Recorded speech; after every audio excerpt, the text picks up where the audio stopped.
Hey everyone, welcome to the Leadership Lab podcast where we are developing the heart and soul of leaders. My name is Bianca. And my name is Jeremiah, and today we're going to be talking about delegated authority. Delegated authority. Now, I think there's one of my favorite stories of all of our leadership, experience was a young man named Chris, who was a part of our student ministry when we were student pastors. And he was just a fantastic young man, loved the Lord, was just serving all the time, just super involved. And we noticed that, he had some interest in the way we were making our videos and our graphics and stuff. It was just one of those things that you could see he had a passion for it. And so there was just one time where I just said, hey, would you like to be a part of creating these videos? Would you like to be part of our media team? And he expressed interest, and, he started to kind of work with some of the equipment we had at the church. He would be making these things. And man, eventually I just said, you know what? If I purchased a computer for you and a keyboard and a camcorder, do you think that you would take it home and make our videos? Because, sometimes these videos take a long time to render and stuff. And sure enough, man, we did that, and he just continued to just flourish and grow. And actually, when he graduated from high school, what we call big church, like the adult service, basically took him from us, because he had now gotten to the level of skill to where now they actually offered him a full-time job to be on staff at the church as one of the video editors. And it was just such a great story of when you get a chance to delegate to someone the authority to accomplish something and watching them just run with it. That's so good. That's so good. And so today we're going to talk about that. We're going to talk about how we as leaders can delegate this authority, because it really will allow us to have zero limits on our reach, our potential, and our effectiveness. And so if you're writing some of these things down, I really want you to grab this first thing right here, and that is delegation is the vehicle of multiplication. Yes, that's good. When you delegate authority to people, and we're talking about delegating authority, not tasks. Yes. We're not just saying, hey, we just want you to do this right here. This one specific task, this is your task, and we're just going to delegate this to you. We actually want to empower people. Yes. So that's why I love telling that story about Chris, is because we empowered him with the authority to be able to really create. And man, he went outside the box. He got creative. He did these things, and he was empowered where he felt like, man, they trust me with this, and now I can kind of run with it. And man, it multiplied. Yes. And so it's how you as a leader really multiply yourselves in the lives of other people is by delegating them authority. Yeah. As soon as you can find somebody that has a passion and a desire and a willingness, and you give it to them, it's amazing how it just frees you up to now do something else. But even more so, when you have somebody that has that capacity, it's incredible how God will stretch them and use them, and they take it way further than you ever could. And so seeing that in Chris was incredible, to see him evolve as a leader in his skill level, in his faithfulness level. It was incredible, and that just multiplied our efforts. I think I've heard it said before that you should delegate a task or authority to someone who can do it about 50% as good as what you could do it. That's good. A lot of times I think we're prevented from delegating because we think, well, the quality level might go down a little bit. But you got to understand the multiplication factor is such a huge effect that if they could do it 50% as good as you, it's time to delegate. It's time to delegate, and that's going to allow us to really rethink. We can't lean on perfectionism, it has to be a certain way, because here's the thing, they may break the script, and as long as they can do it 50% at our level, watch them do it so much better because it's in their hands, and they have all of this creative space to take what you've given them and really run with it, whereas we might have only been able to walk in that area. So good. And it takes some time. It takes some time to delegate authority because you're laying a foundation. It's day after day, it's week after week, and creating these systems and following up. But once you're able to really give it away, man, it really helps the organization overall grow. Yes. Another thing is that authority is given, not taken. And that's why we're really talking about delegating authority and not tasks, because this is something that someone with authority must give away. That's good. And so if we can't walk around thinking, oh, well, I just see this, so I'm just going to take it. I think there's something about taking initiative to do a task. However, when it comes to authority, that's from the top down, and it's given to us. But once it's given, that person should have that confidence and that freedom saying, I'm not even operating in my own strength or my own authority now. I have now been delegated this and I need to take it seriously and I can really make a difference, but I can walk in confidence, knowing that it's been given to me. And Jesus did this. He gave authority away. He gave it away to his disciples. He sent out the 72. In fact, I want to read a passage in Luke chapter 10, verse 1. It says, after the Lord appointed 72 others and sent them 2 by 2 ahead of him to every town and place where he was about to go. That's good. So Jesus is saying, hey, I'm going to get there at some point, but I'm going to go ahead and send you guys to go ahead of me, and I'm delegating authority. And in verse 19, it says, I have given you authority. And he starts sharing all of these different things that they're in authority over. That's good. And so that was just powerful as an example that Jesus gives us, so we as leaders can also give authority away. And so a good leader sees those that can handle more, and that's what Jesus did, and he gave it away. So I want to talk really quickly about who do you delegate authority to?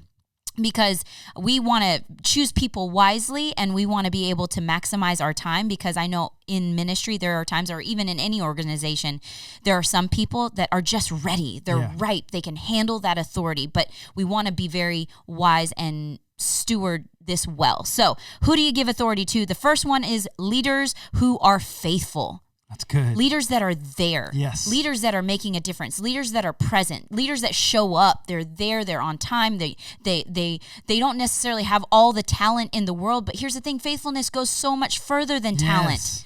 Can I tell you because talent is one of those things. It's sparkly. It's eye-catching, and people are drawn to talent. However, people with talent and no character, they leave leaders insecure. And I've had that. I've been drawn to people that, man, they're really good at this, and then it's like, ooh, why didn't they show up to this? Yeah. Why are they so late? Oh, they said they're going to be there. And then they call in and then they're not there. And it really can create this insecurity, this distrust of like, well, are they going to make it? I'd much rather have someone on my team that's faithful. It's like, I don't even question whether they're not going to be there. They're going to be there because they're always there because they're faithful. And so looking for those people that are faithful and then cupping that with their talent, it's incredible about what can happen once you have those two things in existence. And I think it's important because whoever we position in authority are people that we say, hey, be like them, emulate them. Yes. They're modeling character for you. And if someone isn't proven to be faithful, then you're not going to find that kind of person who's really got that character that's going to be able to lead well. Right. In fact, Paul told Timothy this. He said, hey, find faithful men and entrust them with the authority. Yeah. Find faithful men. That was the qualification of that. And I think it's so important because realistically, you said it so well, that talent can be flashy, it could be sparkly, it could have all the feels, and people would be like, oh, they're a natural, whatever. But if you've not seen their faithfulness, if they've not been tested in the reality of what's going to happen, that can hurt you as a leader long term. And then you've got to explain to the faithful people who have been around, well, it didn't work out with them, but we're still going to go. And man, you're saving yourself so much work on the back end. Yes. I think the second thing, if we're talking about these qualifications or these things to look in, who to delegate to, is delegate authority to people who are loyal. Yes. Leaders who are loyal. Yeah. Who's with you? Yeah. There's a story in the Old Testament. There's a man named Jonathan. And he has an armor bearer who's going to go with him to attack a Philistine outpost, an enemy encampment.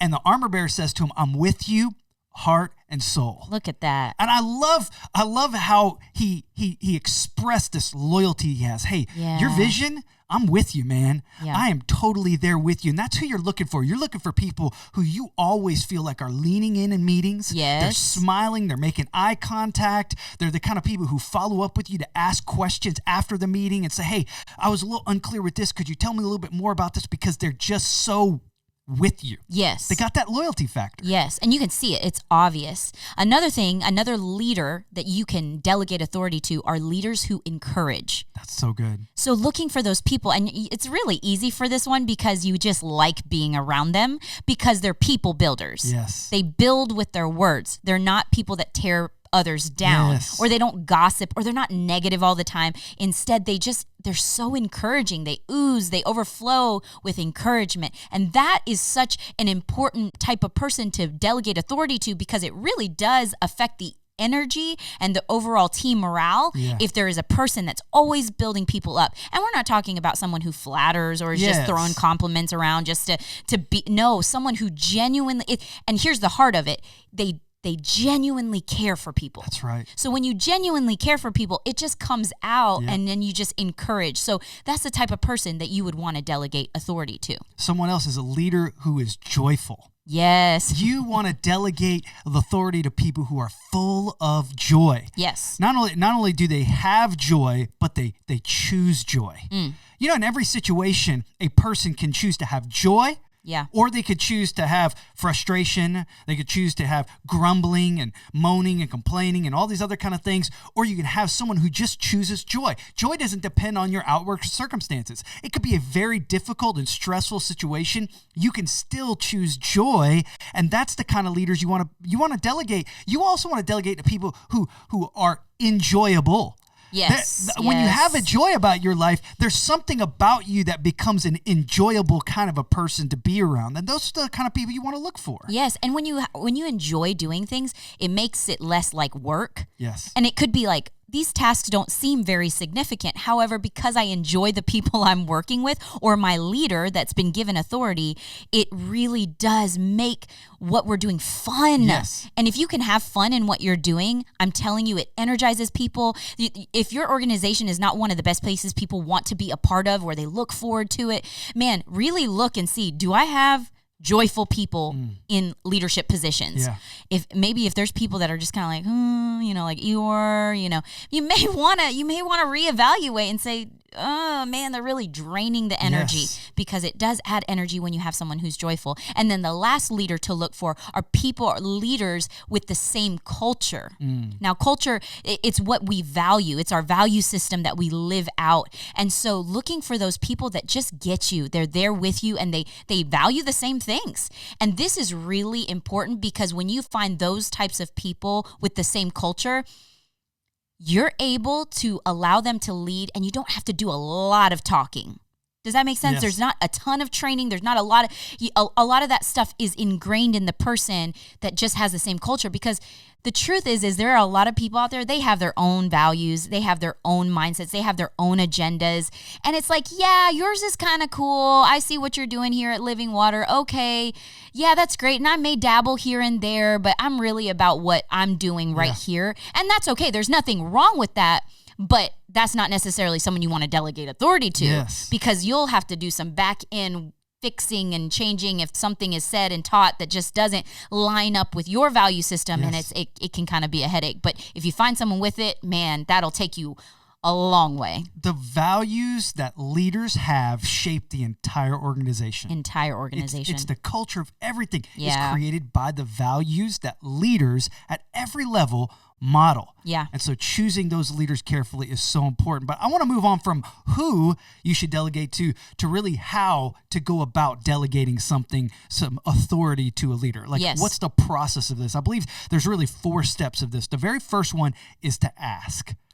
Just find a leader that you've seen the qualifications for, and then you go up to him and you say, hey, I see something in you, and I'd like to see if you would like to take this area right here and really give some strong leadership towards it. I want to empower you. I want to encourage you. I'll be alongside of you. I'll be there to, assist you. I'll answer questions with you. I'll develop you. But I just want to let you know that I see something in you.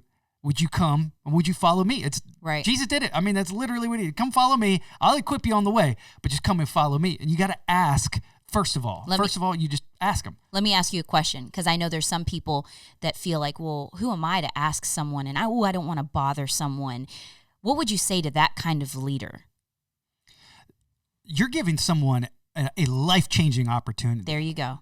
They get to be a part of something that is just unreal. And so when you're asking them, I think you bring the vision into it, which really leads into number 2 here, is to drip vision. So after you ask them, then begin to drip vision. Remember, last season we talked about vision dripping rather than vision casting. Right. Vision casting kind of says, hey, once a year I'm going to do this big vision thing, and that's all I'm going to talk about vision. Well, it's more effectively when you drip it to people all the time, constantly, just dripping the vision to people. Well, when you ask them to be a part of it, you want to start with the why and not with the what. You don't Right. want to just start with what specifically we're going to talk about here. You want to talk about the why that they could be a part of this. Right. That vision behind it, something that's going to get them excited, something that's going to motivate them, Yes. something that's really going to get down deep in them. So as we lead in the local church, one of the things is we've got teams of people, dream teams of people who maybe serve as like greeters at the front door, or hosts inside their parking lot team. And what we say that the sermon, the message that we're going to deliver that day, it begins when people drive into our parking lot. That's right. It begins with the cleanliness of our parking lot. All the trash is picked up. Mm-hmm. It begins with the people who are out there waving at people as they come in. Mm-hmm. And man, they're experiencing this warmth and this friendliness. And when they walk in the front doors, we're greeting them. They're new. Like, oh, you got kids. Let me escort you over to the kids area over here. And every single step of the way, as people are interacting with them, all of a sudden they're like, wow, these people love me. Yeah. They care about me. Yeah. They're genuinely interested in me. They're glad I'm here.